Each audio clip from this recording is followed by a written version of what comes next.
اب یہ تیمم کا حکم اتنی آسانی ہے کہ جس کا اندازہ نہیں لگایا جا سکتا۔ آپ مجھے بتائیں، نمازی پر نماز تو فرض ہے، کسی حالت میں ہی بندہ کیوں نہ ہو۔ وہ کہہ رہے ہیں نا، نماز سے مت کہو مجھے کام کرنا ہے، تم کام سے کہو مجھے نماز پڑھنی ہے۔ حالت طواف نماز کے وقت رک جاتا ہے، اسی بنیاد پہ لوگ کہتے ہیں نا کہ جب طواف رک سکتا ہے نماز کے لیے تو ہمارے کاروبار اور کام بھی رک سکتے ہیں نماز کے لیے۔ تو نماز تو بہت بڑی چیز ہے، نماز تو ہر حال میں ضروری ہے، بلکہ لفظ کہتے ہیں نماز ہر مجبوری میں ضروری ہے۔ کھڑے ہو کے نہیں پڑھ سکتے تو بیٹھنے کا حکم ہے نا، بیٹھ کے نہیں پڑھ سکتے تو لیٹ کر اشارے سے نماز پڑھنے کا حکم ہے، یعنی کبھی بھی نماز معاف نہیں۔ ایک عالم دین کا میں نے ایک رائے کا اظہار پڑھا ہے کہ ایسی صورت تو شاید کبھی نہیں آئی ہو، لیکن انہوں نے ایک اپنا منشا لکھا ہے۔ وہ کہتے ہیں نماز اتنی ضروری ہے کہ ایک بندہ پانی میں ڈوب رہا ہے اور اسے یقین ہو گیا ہے کہ مجھے بچانے والا بھی اب دنیا میں کوئی نہیں رہا اور میں بچ بھی نہیں سکتا، بس میں ڈوب ہی جاؤں گا۔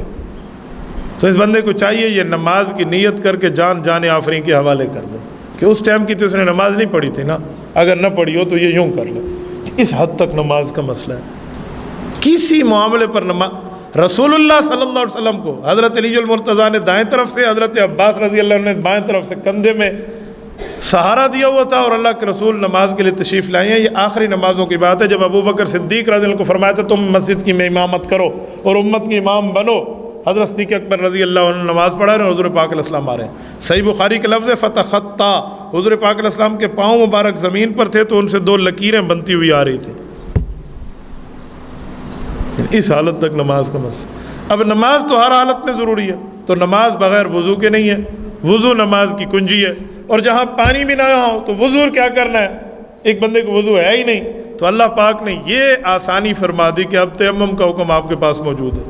مٹی آپ کے پاس ہو، گرد و غبار آپ کے پاس ہو، یا مٹی کی جنس کی ایسی چیزیں جو جلانے سے جلے نہیں، آپ اس سے وضو تیمم کر سکتے ہیں۔ اور تیمم کے لیے نہ منہ میں کلی کرنے کی ضرورت ہے، نہ ناک میں خلال کی ضرورت ہے، نہ سر کے مسے کی ضرورت ہے، نہ اسی طرح جو ہے نا کیا کہتے ہیں پاؤں کے دھونے کی ضرورت ہے۔ اس میں صرف چہرہ ہے اور صرف بازو ہیں۔ یہ بھی اللہ پاک جل شانہ کے قرآن کریم کی آیت کے الفاظ ہیں کہ بِوُجُوهِكُمْ وَأَيْدِيكُمْ، اس میں صرف چہرے ہیں اور صرف یوں آپ نے 2 ہاتھ رکھنے ہیں زمین پر یا مٹی پر یا گرد و غبار پر، یوں رکھنے ہیں، آپ نے یوں مل لیا، اس کے بعد آپ نے اس کو ایک بار چہرے پر پھیرنا ہے، دوبارہ کر لیا تو یوں بازو پر پھیر دینا ہے جیسے ہم وضو میں پھیرتے ہیں، بس تیمم پورا ہو گیا۔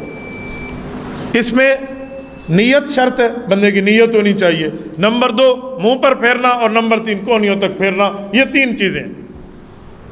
تو یہ رسول اللہ صلی اللہ علیہ وسلم نے بھی کیا ہے، صحابہ کرام نے بھی کیا ہے، اہل بیت نے بھی کیا ہے، اور قیامت تک مسلمانوں کو اس کے اوپر حکم موجود ہے۔